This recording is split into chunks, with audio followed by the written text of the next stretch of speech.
அது தெனபாக்கத்தில ஒரு விசேஷமான நாள். இந்த கிராம கோவில காஞ்சி மகா பெரியவரின் வருகையா ஆசீர்வதிக்கப்பட்டது. அவரது குருவின் குரு ஆதனை மிகுந்த பக்தியுடன் கொண்டாடப்பட்டது. மந்திரங்களின் மெல்லிய ஓசையும் மலர்கள் மற்றும் ஊதுபத்தியின் நறுமணமும் காத்தியின் நிரம்பியிருந்தது. காலை சடங்குகள் முடிந்த பிறகு காஞ்சி மகா பெரியவர் மெதுவா கோவில குளத்தை நோக்கி நடந்தார். அவர் படிகளில் அமர்ந்து அவரது மென்மையான கண்கள் அமைதியான நீரை கண்ட. உலகம் ஒரு கணம் நின்றுவிட்டது போல் தோன்றியது. முனிவர் பேசுவதற்காக காத்திருந்தது. அவரது இருப்பு மட்டுமே அவரை சுத்தி இருந்த அனைவருக்கும் ஆழ்ந்த அமைதியை தந்தது. பறவைகள் மெதுவாக கீச்சிட்டன. அவையும் தெய்வீக சூட்டத்தின் ஒரு பகுதியாக இருப்பது போல். ஒரு சிறிய சூட்டமான பக்தர்கள் மரியாதையான தூரத்தில் சூடியிருந்தனர். அவர்கள் தங்கள் குருவை பார்த்தார்கள். அவர்களின் இதயங்கள் அன்பால் நிறைந்திருந்தன. அவர்களில் டாக்டர் கிருஷ்ணமூர்த்தி சாஸ்திரியும் இருந்தார். அவர் பெரியவரிடம் மிகுந்த பக்தி கொண்ட ஒரு கத்திரிந்த அறிஞர். திடீரென்று பெரியவர் தனது தலையை மெதுவாக திருப்பினார். அவரது பார்வை சூட்டத்தில் டாக்டர் சாஸ்திரியை கண்டது. தனது கையை மெதுவாக அசைத்து பெரியவர் அவரை சூப்பிட்டார். ஒரு பேனாவையும் ஒரு காகத்தையும் கொண்டு வா, முனிவர் மெதுவாக கட்டளையிட்டார். டாக்டர் சாஸ்திரியின் இதயம் உற்சாகத்திலும் எதிர்பார்ப்பிலும் வேகமாக துடித்தது. அவர் விரைவாக ஒரு சிறிய நோட்டு புத்தகத்தையும் ஒரு பேனாவையும் கண்டுபிடிச்சு முனிவரின் பக்கமாக விரைந்தார். அவர் குனிந்து வணங்கினார். அவரது கைகள் சற்று நடுங்கின. அவர் எழுதும் பொருட்களை நீட்டினார். தனது எஜமானரின் எந்த கட்டளைக்கும் கீழ்ப்படிய தயாராக இருந்தார். டாக்டர் சாஸ்திரி பெரியவரின் காலடியில் அமர்ந்தார். அவரது மனம் முழுமையாக குவிந்திருந்து என்ன நடக்கப் போகிறது என்று அவருக்கு தெரியவில்லை. பெரியவர் ஒரு காரியத்தை செய்ய சொன்னது ஒரு பெரிய ஆசீர்வாதம் என்று மட்டுமே அவருக்கு தெரியும். முனிவர் அவரை ஒரு கனிவான புன்னகையுடன் பார்த்தார். நான் ஒன்னு சூற போகிறேன், பெரியவர் சொன்னார். அதை கவனமா எழுதுங்க. இது ஒரு வழக்கத்துக்கு மாறான கோரிக்கை அல்ல. எனில பெரியவர் பெரும்பாலும் அழகான பாடல்களை இயற்றுவார் அல்லது ஆழமான போதனைகளை வழங்குவார். ஆனால் ஒவ்வொரு முறையும் முதல் முறை போல் உணர்ந்தது. தெய்வீக அருளின் புதிய மழை. அறிஞர் தன்னை தயார்படுத்திக் கொண்டார். அவருக்கும் தன்னை தயார்படுத்திக் கொண்டார். அவரது பேனா மகா பெரியவர் இந்த ஜான கடலில் இருந்து வெளிவரும் புனித வார்த்தைகளை பிடிக்க தயாராக இருந்தது. குளக்கரையில் இருந்த சூழல ஒரு சிறப்பு தர்களுடன் நிரம்பி இருந்தது. மற்ற பக்தர்கள் அமைதியா பார்த்தார்கள். ஒரு புனிதமான தருணத்தை காண்கிறார்கள் என்பது புரிந்துகிறார்கள். ஒரு அழகான விஷயம் உருவாக்கப்படுகிறது என்று அவர்களுக்கு தெரியும். மென்மையான காற்று பண்டைய பிரார்த்தனைகளின் ரகசியங்களை சுமந்து செல்வது போல் தோன்றியது. பெரியவர் ஒரு கணம் ஆழ்ந்த தியானத்தில் கண்களை மூடினார். அவர் கண்களை திறந்தபோது அவை ஒரு தெய்வீக ஒளியுடன் பிரகாசித்தன. அவர் தொடங்க தயாராக இருந்தார். ஒரு புதிய பிரார்த்தனையின் முதல் வார்த்தைகள். துர்கா தேவிக்கு ஒரு அஞ்சலி. அந்த எளிய கிராமத்தில் பிறக்க போகிறது. எளிய கோவில குலத்தை எல்லா காலத்துக்கும் தெய்வீக உத்வேகத்தின் இடமா மாற்றியது. மகா பெரியவர் பேசத் தொடங்கினார். அவரது குரல் தெளிவாகவும் உறுதியாகவும் இருந்தது. துர்கா பஞ்சரணத்தின் முதல் ஸ்லோகம் உருவாக தொடங்கியது.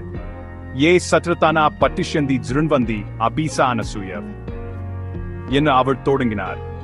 விசுவாசத்துடனும் பொறாமையின்றி படிப்பவர்களுக்கும் கேட்பவர்களுக்கும் ஆசீர்வாதங்களை உறுதியளிக்கும் ஒரு பிரார்த்தனையை அவர் இயற்றிக் கொண்டிருந்தார். டாக்டர் சாஸ்திரி ஒவ்வொரு வார்த்தையையும் மிகுந்த கவனத்துடன் எழுதினார். அவரது பேனா காகிதத்தில் வேகமாக நகர்ந்தது. தெய்வீக ஓட்டத்துடன் இணையாக இருக்க முயற்சித்தது. பெரியவர் வெறும் வார்த்தைகளை சொல்லவில்லை. அவர் பக்தி மற்றும் அருளின் ஒரு ஓவியத்தை நெய்து கொண்டிருந்தார். இந்த பிரார்த்தனை அனைவருக்கும் புரியும் அளவுக்கு எளிமையாகவும் தேவியின் பாதுகாப்பை கொண்டு வரும் அளவுக்கு சக்தி வாய்ந்ததாகவும் இருக்க வேண்டும் என்று அவர் விரும்பினார். முதல் வசனத்தை சொன்ன பிறகு பெரியவர் சற்று நிறுத்தினார். அவர் டாக்டர் சாஸ்திரியை பார்த்து, பாதுகாக்கப்பட்டவங்க என்பதற்கு ஒரு நல்ல சமஸ்கிருத வார்த்தையை உங்களால் யோசிக்க முடியுமா என்று கேட்டார். இது பெரியவரின் தனித்துவமான கற்பித்தல் முறை. அவர் மாஸ்டர், அறிவின் கடல்.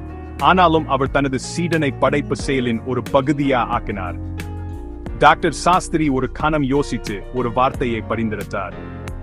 பெரியவர் பொறுமையா கேட்டு பின்னர் மெதுவாக அவரை திருத்தி ஒரு சிறந்த பொருத்தமான வார்த்தையை வழங்கினார்.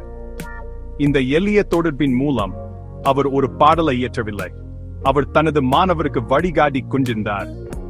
இந்த அனுபவத்தை சமஸ்கிருதம் மற்றும் அறிஞருக்கான பணிவு ஆகிய இரண்டிலும் ஒரு பாடமா மாற்றினார். இந்த அழகான வழியில் படைப்பு தொடர்ந்தது. இரண்டாவது ஸ்லோகத்துக்காக பெரியவர் கீதா பாஷ்யத்தில் இருந்து ஒரு பிரபலமான வரியான உபதிஷ்ட கீதா என்பதை சேர்க்க விரும்பினார். இதன் பொருள் கற்பிக்கப்பட்ட கீதை. டாக்டர் சாஸ்திரிக்கு அது நினைவிருக்கிறதா என்று அவர் கேட்டார். இது அறிஞரின் நினைவாற்றல் மற்றும் அறிவின் ஒரு சோதனை போல் இருந்தது. டாக்டர் சாஸ்திரி அந்த சொற்றொடரை நினைவு கூர்ந்தார். பெரியவர் புன்னகைத்தார். தனது மாணவரின் கற்றலில் மகிழ்ச்சி அடைந்தார். பின்னர் அவர் அதை பிரார்த்தனையில் மெதுவாய் இணைத்தார். புதிய படைப்பை வேதங்களின் பண்டைய ஜானத்துடன் இணைத்தார். இது பெரியவரின் மனம் அனைத்து சாஸ்திரங்களையும் எவ்வாறு கொண்டிருந்தது என்பதையும், ஹேஸ்டிங் ஒரு அரசன் தனது கருவூலத்தில் இருந்து நகைகளை எடுப்பது போல் அவர் அவற்றை சிரமின்றி எவ்வாறு எடுக்க முடியும் என்பதையும் காட்டியது. வசனங்கள் பாயும் போது பெரியவர் ஒவ்வொரு வரியின் அர்த்தத்தையும் விளக்கினார். அவர் ஒரு இசையமைப்பாளர் மட்டுமல்ல, அவர் ஒரு ஆசிரியர். எழுதும் நபர் வார்த்தைகளுக்கு பின்னால் உள்ள ஆழ்ந்த ஆன்மீக அர்த்தத்தை புரிந்து கொள்வதை உறுதி செய்தார். துர்கா தேவியின் கருணையையும் தனது பக்தர்களை அனைத்து தீங்குகளில் இருந்தும் பாதுகாக்கும் அவரது சக்தியையும் பற்றி அவர் பேசினார். ஒரு பக்தனுக்கு நம்பிக்கைதான் மிக முக்கியமான குணம் என்பதை அவர் விளக்கினார். முதல் 4 ஸ்லோகங்கள் முடிந்தபோது டாக்டர் சாஸ்திரி வியப்படைந்தார். அவர் ஒரு பிரார்த்தனையை எழுதவில்லை, அவர் ஒரு தெய்வீக நிகழ்வின் ஒரு பகுதியாயிருந்தார். மாஸ்டர் தானே கற்பிச்ச பக்தியின் ஒரு பாடம். 4 ஸ்லோகங்கள் எழுதப்பட்ட பிறகு மதிய உணவு பிக்ஷா நேரம் வந்தது. எழுதுகின்ற புனிதமான செயல் நிறுத்தப்பட்டது. பெரியவர் ஒரு குழந்தையின் அப்பாவித்தனத்துடன் கோவிலின் ஒரு பகுதியில் இருந்து மற்றொரு பகுதிக்கு செல்ல ஒரு விளையாட்டுத்தனமான வழியை கண்டுபிடித்தார். ஒரு சுவரை சுற்றி நடப்பதற்கு பதிலாக அவர் அதில் ஒரு சிறிய திறப்பை கண்டார். ஒரு குறும்புத்தனமான புன்னகையுடன் அவர் அந்த இடைவெளியில எளிதாக நுழைந்தார். பக்தர்கள் வியப்புடனும் வேடிக்கையுடனும் பார்த்தார்கள். இங்கே ஒரு பெரிய ஜீவன் மித்து, ஒரு விடுபட்ட ஆத்மா இவ்வளவு எளிமையாகவும் விளையாட்டுத்தனமாகவும் நடந்து கொள்கிறார். இந்த செயல் உலக நியதிகளிலிருந்து அவரது பற்றற்ற தன்மையையும் அவரது தூய்மையான குழந்தை போன்ற இயல்பையும் காட்டியது. உண்மையான மகத்துவம் பெரும்பாலும் மிக எளிய செயல்களை காணப்படுகிறது என்பதை இது அனைவருக்கும் நினைவூட்டியது. டாக்டர் சாஸ்திரி 4 ஸ்லோகங்கள் கொண்ட நோட்டு புத்தகத்தை கவனமாக வைத்துவிட்டு உணவருந்து சென்றார். அவர் மற்ற பக்தர்களுடன் அமர்ந்தார். அவர் இப்போதுதான் எழுதிய அழகான வசனங்களை பற்றியே அவரது மனம் இன்னும் சிந்தித்துக் கொண்டிருந்தது. அவர் ஒரு ஆழ்ந்த அமைதியையும் அனுபவத்துக்காக நன்றியுர்வையும் உணர்ந்தார். உணவு எளிமையானது, ஆனால் அது தெய்வீக பிரசாதம் போல் சுவைத்தது. பெரிய முனிவரின் முன்னிலையால் ஆசீர்வதிக்கப்பட்டது. அவர் சாப்பிட்டுக் கொண்டிருக்கும் போது பஞ்சரத்னத்தின் இறுதி 5வது ஸ்லோகம் எப்போது நிறைவு பெறும் என்று அவர் யோசித்தார். பெரியவரிடம் கேட்க அவருக்கு துணிச்சலை இல்லை, ஆனால் அந்த எண்ணத்தை தனது இதயத்தில் வைத்துக் கொண்டார். சரியான நேரத்தில் முனிவர் தனது தெய்வீக பணியை முடிப்பார் என்று நம்பினார். திடீரென்று டாக்டர் சாஸ்திரி தனது உணவின் நடுவில் இருந்தபோது பெரியவரின் குரல் அவரை கூப்பிடுவதை கேட்டார். அவர் மேலே பார்த்தார். முனிவர் அருகில் நிற்பதை கண்டார். பெரியவரின் கையில் ஒரு சிறிய காகிதம் இருந்தது. அது அவருக்கு ஒரு இனிப்பு பண்டத்தை பரிமாற பயன்படுத்தப்பட்ட காகிதம். அந்த காகிதத்தின் பின்புறத்தில் பெரியவர் துர்கா பஞ்சரத்னத்தின் 5வது மற்றும் இறுதி ஸ்லோகத்தை எழுதியிருந்தார். அவர் தனது உணவின் நடுவில் பிரார்த்தனையை முடிச்சிருந்தார். அவர் அந்த காகிதத்தை டாக்டர் சாஸ்திரியிடம் கொடுத்து, இதோ இதை மற்ற நான்குடன் சேர்த்துக்க என்றார். அறிஞர் வியப்படைந்தார்.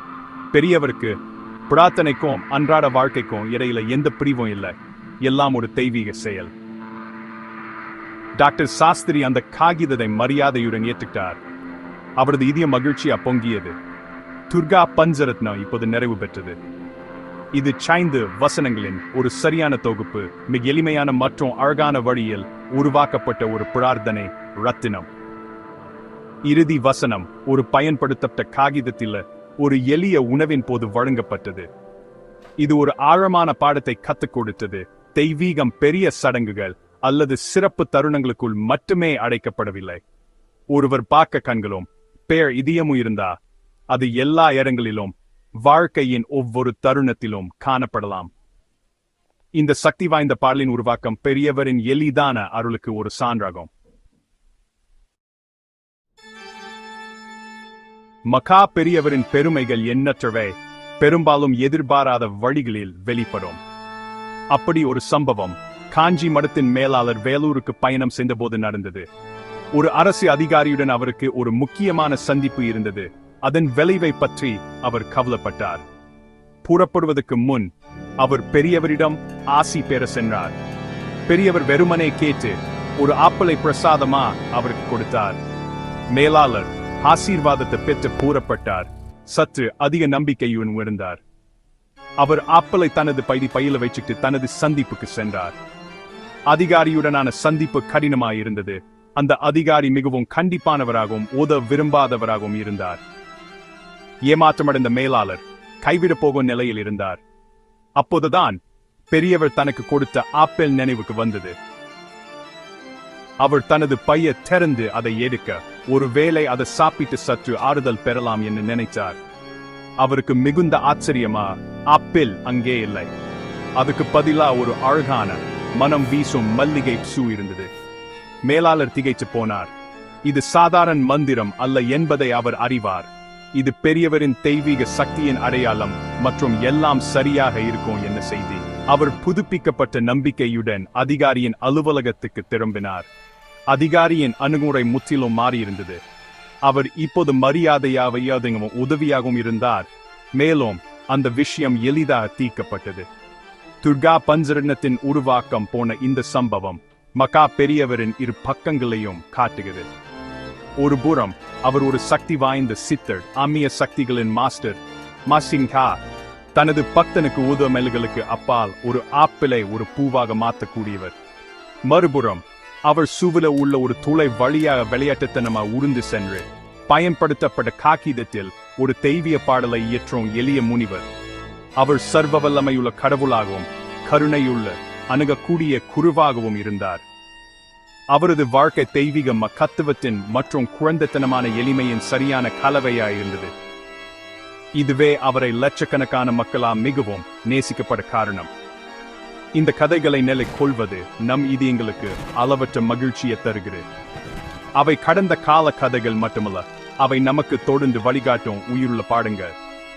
உண்மையான ஆன்மீகம் சிக்கலானது அல்ல என்பதை அவை நமக்கு கற்றுக் கொடுக்கின்றன. அது எளிய நம்பிக்கையை கொண்டிருப்பது, அன்றாட வாழ்க்கையில் தெய்வீகத்தை காண்பது, மற்றும் தூய்மையான மற்றும் அன்பான இதயத்துடன் கடவுளை அணுவது பற்றியது. கோவில் குளக்கரையில் பெரியவர் துர்கா பஞ்சரத்னத்தை உச்சரித்ததும் அவரது விளையாட்டுத்தனமான புன்னகையும் அவரது ஆழமான போதனைகளும் நம்மை அமைதியாலும் மகிழ்ச்சியாலும் நிரப்புகின்றன. இந்த நினைவுகள் ஒரு பொக்ஷம், நம்மிடையே வாழ்ந்த ஒரு உண்மையான மகானின் முடிவற்ற அருளை நமக்கு நினைவூட்டின.